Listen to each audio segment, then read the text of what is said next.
Alors Déborah, on parle aussi de plafond de verre, Oui. dont sont soumises les femmes qui évoluent en entreprise et en compagnie. Mhm.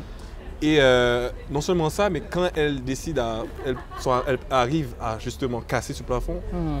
il y a aussi des caractéristiques qu'on leur attribue. Oui. Par exemple, à une femme fonceuse, Mhm. à une femme déterminée, à une femme précise, on dit qu'elle est froide, qu'elle est brusque, ou même on parle de méchante patronne, Mhm. ou même le fameux B-word là, qu'on utilise aux Oui. États-Unis très souvent.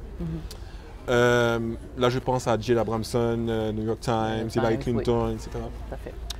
Est-ce que ces caractéristiques et ces préjugés existent dans le milieu entrepreneurial ici au Québec? Et est-ce que ça peut aussi contribuer à ce que, disons qu'une femme veut aller en entreprise, est-ce que ça peut contribuer à changer son trajet, à ce qu'elle change de métier, quoi que ce soit?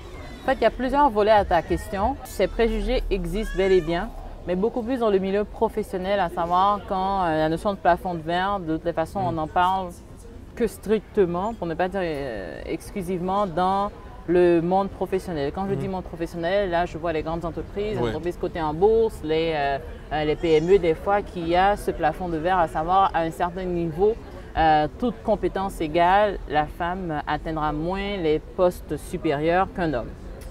Et c'est vrai que, donc ça c'est pour la partie plafond de verre. Donc oui, ces préjugés existent, que ce soit au Québec ou en Europe ou aux États-Unis. Ces préjugés, si on fait cette notion de plafond de verre existe. Et même, pour reprendre une notion que j'ai lue hier d'ailleurs, au Moyen-Orient, on parle même de plafond de ciment. Donc pour dire à peu près, pour vous donner un peu le portrait de la situation dans différents pays.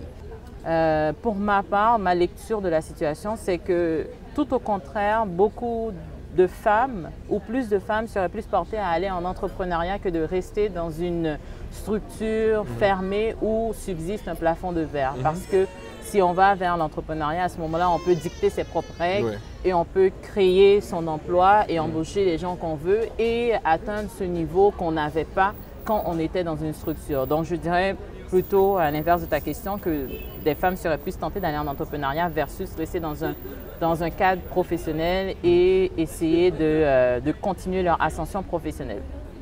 Le troisième volet de ta réponse par rapport à quelle notion de préjugé, c'est vrai que quand on parle d'ambition, on dit souvent que c'est un nom féminin, que beaucoup de femmes ont de l'ambition, mais c'est souvent mal vu du côté des femmes. Parce qu'on dit quand une femme a de l'ambition, elle a de l'agressivité, elle est trop carriériste, elle n'est pas du tout familiale, donc elle ne pense pas à sa famille. Alors que pour l'homme, ce n'est pas du tout ça. Quand un homme a beaucoup d'ambition, c'est quasiment un super-héros. C'est quasiment, mon Dieu, c'est bien, c'est un bel exemple de personne. Ça me rappelle un article qu'on a écrit sur Steve Jobs.